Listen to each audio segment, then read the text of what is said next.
So let's read about apomixis and polyembryony.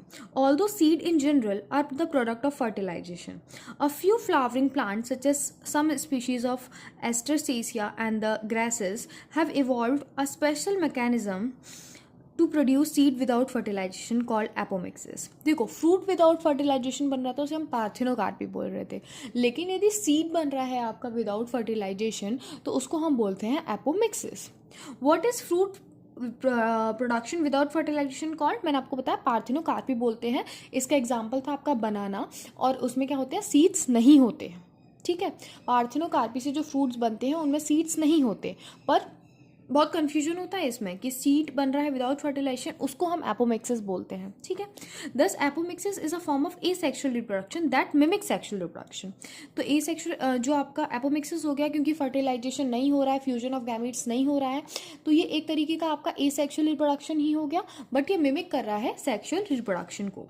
In some species the diploid egg cell is formed without the reduction division and develop into the embryo without fertilisation.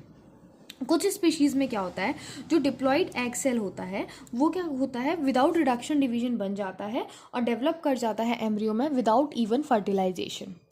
ठीक है, इसके more often as in many citrus and mango variety of some nucellar cell, जो nucellar cells थे embryo sac के अंदर surrounding the embryo sac, start dividing, वो divide करना start करते हैं और डेवलप कर जाते हैं एम्ब्रियो में. ठीक है, न्यूसेलर सेल्स यदि डेवलप कर जा रहे हैं एम्ब्रियो में. In such species each ovule contain many embryo, तो एक ओव्यूल में बहुत सारे एम्ब्रियो हो जाएंगे. ऐसी कंडीशन को हम बोलते हैं पॉली एम्ब्रियोनी.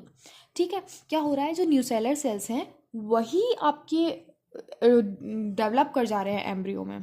ठीक है, occurrence of more than one embryo in a seed, और यदि एक से ज़्यादा एम्ब्रियो है सीड में, इस कंडीशन को हम बोलते हैं पॉली एम्ब्रियोनी.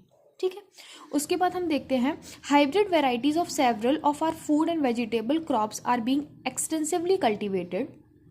हम बहुत सारी हाइब्रिड वेराइटीज़ बनाते हैं. हाइब्रिड वेराइटीज़ के बहुत सारे फ़ायदे होते हैं, वो सब इधर लिखे गए हैं, पढ़ लेते हैं एक बार. Cultivation of hybrids has tremendously increase productivity, उससे हम प्रोडक्टिविटी हमारे क्रॉप्स की जो होती है वो इंक्रीज हो जाती है.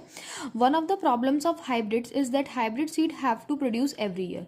पर क्या होता था, हाइब्रिड यदि हम कोई सीड बना रहे हैं तो उसे हमें हर साल प्रोड्यूस करना रहता है. If the seed collected from the hybrid are sown, the plant in the progeny will segregate and do not maintain the hybrid character.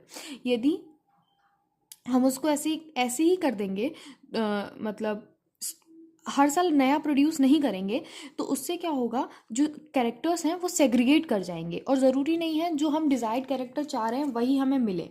ठीक है, तो उससे वो क्या हो रहा था, वो आपका हाइब्रिड सीड का प्रोडक्शन हर साल क्या हो रहा था, कॉस्टली हो रहा था. इतना ईजी नहीं था कॉस्ट को मेंटेन करना. तो फिर क्या हुआ, farmers can keep on using hybrid seed to raise new crops year after year. He does not have to buy hybrid seed every year. उसके लिए हमने क्या किया, क्या यूज़ हुआ उसका, because of the importance of apomixis. Apomixis की वजह से क्या हुआ, हाइब्रिड इंडस्ट्री में हमें हर साल क्रॉप्स को, हर साल हमें नई सीड्स बनाने की ज़रूरत नहीं रही, तो उससे आपकी जो हाइब्रिड इंडस्ट्री है उसको बहुत ज़्यादा फ़ायदा हुआ. ठीक है.